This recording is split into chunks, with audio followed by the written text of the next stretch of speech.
hide his perspective. 2596, Terran calendar, 117 years before. I look across the table, to the man who appears to have just stepped out of a fancy novel. I'm not a short woman by any means, but coming up to him outside this restaurant, seeing him standing upright for the first time, up close, it struck me just what an enormous mountain of man he is. I've noticed him striding around campus this last semester.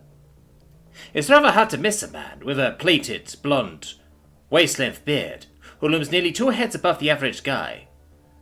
So, Mr. Paulson, I grin, projecting a confidence I don't feel. How's your gash? He smirks back. I don't have one, but my wound is healing up nicely. All thanks to the efforts of a certain Valkyrie, that is. I chuckle. Bold strategy to make such a crass joke on a first date with a good Christian lady, Mr. Paulson. He grins. Is it working? I lean forward flirtatiously. Remains to be seen.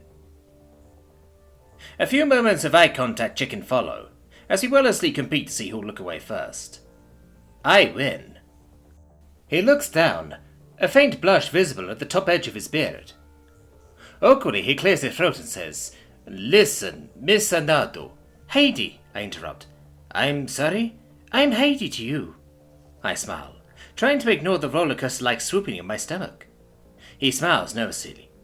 Then, pork hell. Please call me pork hell. I will, I smile. So, Heidi, please don't worry about the bill. I'll take care of it. I raise an eyebrow, unimpressed. I'm an enlightened 26th century gal, pork hell. I don't need to be coddled by a big strong man who'll pay all my bills for me. He frowns and waves his hand in the negative. Not what I'm saying. It's not because of your gender. I'm just saying you should save your stipend for living on. You're a student, after all. And you're not a student? When we talked in the hospital the other week, you told me you were a first year in the history department. Is that not so? I am a student. The difference is, I have 5 years of salary saved up. Money's going to be much less tight for me. I got to spend my money on whatever I want, like dates with beautiful people. I laugh. That was smooth-ish. He gives a doofy grin. Just then, the buxom waitress approaches the table and says, I've got the Bloody Mary and a stein of ale. That's us, confirms my date. The boobylicious girl places my drink in front of me, without making eye contact, then turns to the man opposite me, who's as tall as her, even seated. She bares her teeth in a way that could not make more obvious what lascivious thoughts are going through her head, and bends down to put his 3-liter mug of alcohol on the table, allowing him a view into the cavernous cleavage which a person could drown in, as she does. He manages to avoid gawking down her tub for long enough that she gives a tiny pout and turns to go. He fails to avoid looking after her as she goes. I know I said I was an enlightened lady, Polkel, but... He snaps back to himself. Sorry, I know how that must have looked. I wasn't leering at her, I was just admiring her outfit. She's not my type. If I were going to leer at someone, it would definitely be the waiter, with the tight pecs and the cute face who took our drink orders. I raise an eyebrow. I mean, I don't know why you admit to leering at the waiter while denying leering at the waitress, but that solid 10 wasn't your type? He gives me a full puzzled look. Doesn't your Christ God demand murdering same-sex attractive people? Are you sure you're allowed to comment on the woman's attractiveness? I roll my eyes. My God demands the murder of precisely no one. Honestly. You pagans seem to think we Christians are all bloodthirsty savages. I'm bi, same as you apparently are. If God's got a problem with that, I've got a problem with him. Ooh, quite the little blasphemer. I sigh. Answer the question, Parson. That girl was far prettier than me. Why is she not your type? He looks around to see if we're alone, leans close and beckons me to do the same. In a low voice he says, I don't like massive breasts. Don't know why, they just make me uncomfortable. I prefer smaller chested women. Oh, gee, you flatter me, I say, in a tone that splatters my chest. He stammers for a few moments, clearly realizing the extent to which he just put his foot in his mouth. It lasts until I giggle, and he takes the cue to stop digging. Searching for a subject change, I say, most people go straight to university after school these days. After all, there are no ghoulish politicians left, saying things like uni shouldn't be free, allowing them to maintain a fresh, continuing supply of warm bodies to toss into their meat grinder for profit wars. What did you work as? He shifts uncomfortably for a few moments. I was a soldier. My face falls and the bottom drops out of my stomach. I'm so sorry. I didn't mean... It's not like... He holds up his hand and says, It's fine, Heidi. I'm not offended. You're right that if some pasty old misanthropic vampire has been holding my education hostage to force me to serve, I would have resented that massively. I didn't enlist to fight in anyone's wars. I just wanted to see the galaxy. I study the man's face for a moment before I ask, And did you? He smiles a breathtaking smile and answers, I did. It was beautiful. The endless yellow fields of Yangadala, the blood-red skies of Hatarashi Hinode, the impossibly tall mountains of Gantry Scar. But the thing that stuck with me most is just how colorful space is. Part of me always imagined it would just be infinite blackness studded with pinpricks of light, even having seen photos and videos, but once you're up there, by all the gods, it was majestic. Every color you can imagine, and better you can't, thrown together, in every combination you can think. I smile. I'd love to see that. I've only ever gone as far as Mars for a holiday when I was 12. He opens his mouth, clearly about to say something along the lines of, I hope we can see it together, or I'll take you someday, before, sensibly, thinking better of coming on quite that strong on a first date, and so saying, I hope you get to see it too. I get lost in his ocean blue eyes for a few moments, before returning to myself and changing the subject. I bet Jura still isn't comfortable. He grins and shakes his head. It's really not. I think people forget how new a technology it truly is, and expect that it's as good as it will ever be. We're definitely still working out the kinks. Fortunately, I didn't have to wear it that much, apart from my second year of service. I had to wear it a lot then. I look at the man a moment, trying to think what that means, when it hits me. A quick few sums to make sure the timelines match up, and I incredulously blurt, You fought in the bag? No, I didn't, he interrupts, his face hard. There has never been a Bagong Dagat war. I intervened in the Bagong Danot intervention. I'm sorry. I didn't mean to upset you, Prokel. He sighs. You didn't. I'm sorry, Heidi. I'm sick of people hearing I was there and laughing, Whoa! How many droids did you blow away, dude? You know, as if it was something to fucking celebrate. I lean across the table, putting my hand on the back of his, realizing how massive it is as I do. That must be hard, I'm sure. Would you like to talk about it? He sighs dejectedly and answers, She was so miserable. It wasn't her fault. That wasn't a war she was waging. It was a mental breakdown she was having. The way she'd been treated, it's a marvel she lasted as long as she did. If she had been a biological, I doubt the moment she snapped would have even been a news story. She just happened to have the misfortune of being an AI in control of a settlement world, with 35 billion inhabitants in her charge. If I blame anyone, I blame that psychopath who woke her up and clearly just thought of her as a fucking tool. I saw him, you know. I stood to attention to one side as Tristan Brain de la Cruz passed by me in the hall, flanked by two soldiers who massively outranked me, with his wrist handcuffed in front of him. I'm glad I was wearing my helmet. I think I'd probably have been reprimanded if they'd seen the face I was making. Later. I walk along Greentext Way, with the giant moving beside me.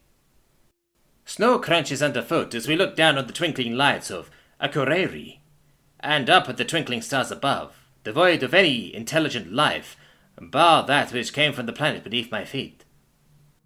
This city is nested into Aijadalor, a valley whose name, Island Valley, is the hilarious side effect of it once having been a fjord with an island in it, called Aijadalor, which only became a valley with no island in it when the seas started falling. So I said to her, Svetlana Vasildottir, just because I am attracted to women does not mean that I am attracted to any and all women. If you want to make yourself more attractive to the next girl you try to seduce, I suggest you lose that self-entitled attitude and get over yourself.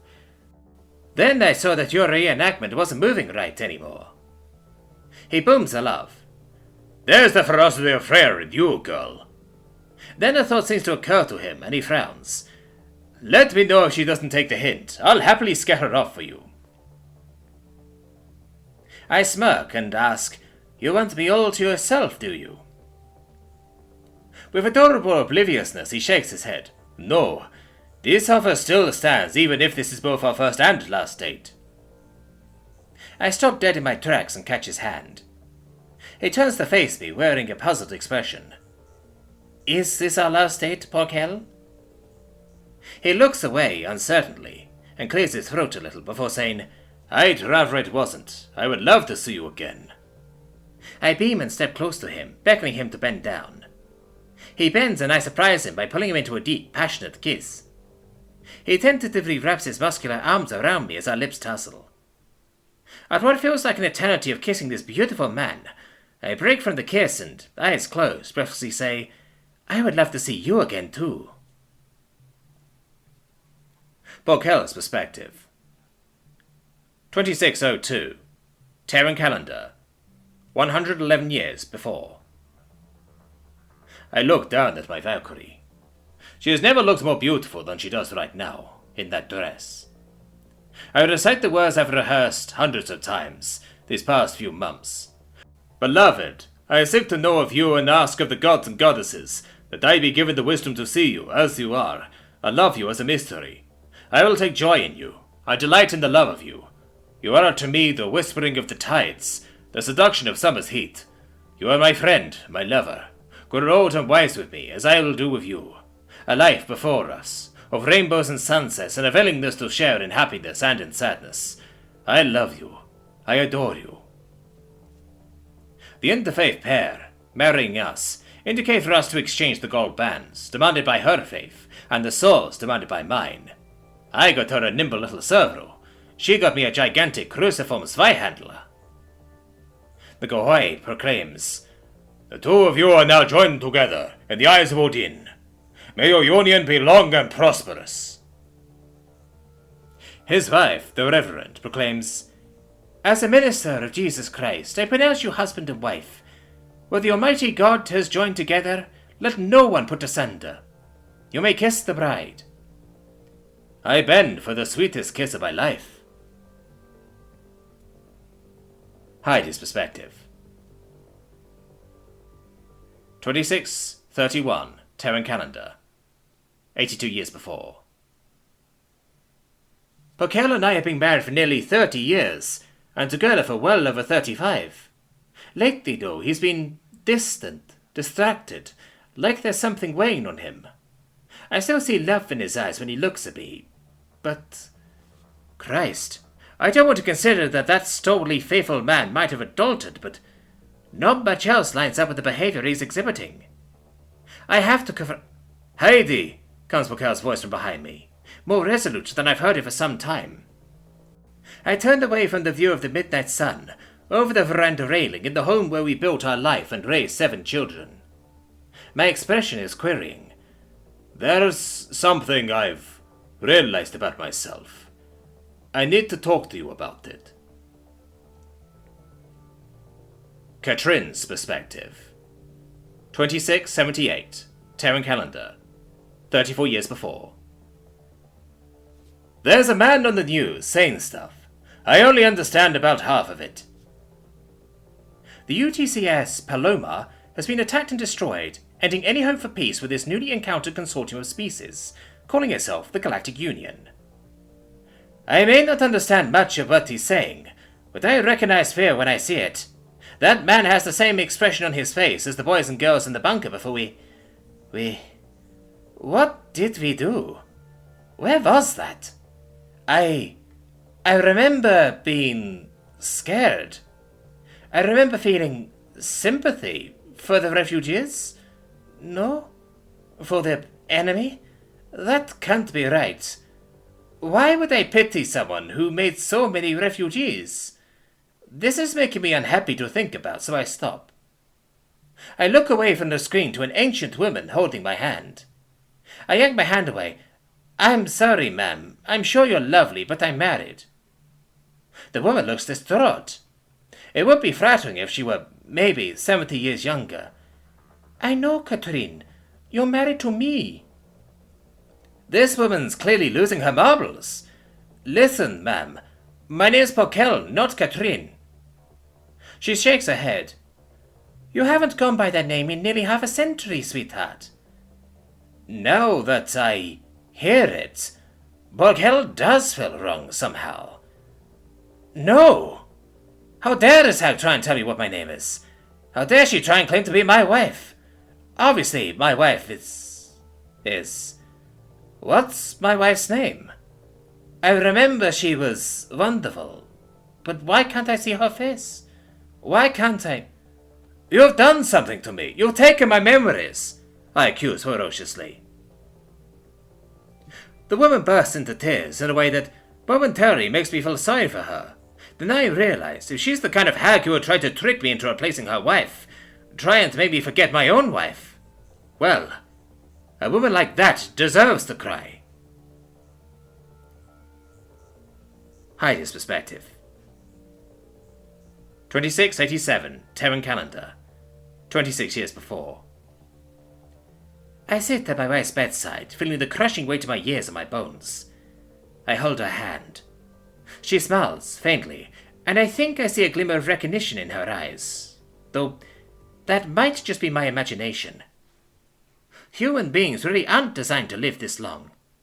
Though, if she'd been able to hold out just a tiny bit longer, we could have had our youth back. A deal seeming too good to be true, like some kind of Faustian bargain. We could have had life restored to our failing bodies, if she'd managed to make it just a little longer. I definitely won't be accepting regen. If they manage to crack it before I die, I want to follow her to whatever hereafter will let us be together, even if that means simple oblivion. I speak, my voice weak and hoarse with age. My love, you remember when you asked me if I believed in hell? You remember me saying that I didn't believe in a god who would torture anyone. Do you remember what you told me? You told me that you didn't believe Valhall discriminated. That everyone who died was a fallen warrior in their way. The child who loses the battle with her abusive father. The man who loses the battle with cancer. The woman who loses the battle with her own mental health. All may stand, proud, before Odin Olfar, as warriors and tell their story. That Odin would never reject good warriors just because they didn't fight the right kind of battle, much less because they didn't know of him. And do you remember what you said when I asked what you'd do if you were wrong? If you were told the Christians weren't welcome in Valhall? You said you'd challenge Heimdall, Odin, Por, for the right to admit me, and that when you lost you wouldn't enter Valhall, that your paradise is wherever I am, that you'll search the 9 realms to find me. Don't forget, all right? I'm going to be right behind you. I break down, sobbing. Tears stream down my face as I consider this, the end of our long journey together. Then, a doctor comes into the room with a massive grin on his face. I stand, furious. I know you didn't come in here with that stupid expression on your face without good news, boy. He does not drop the tasteless grin, simply saying, You're right. I didn't.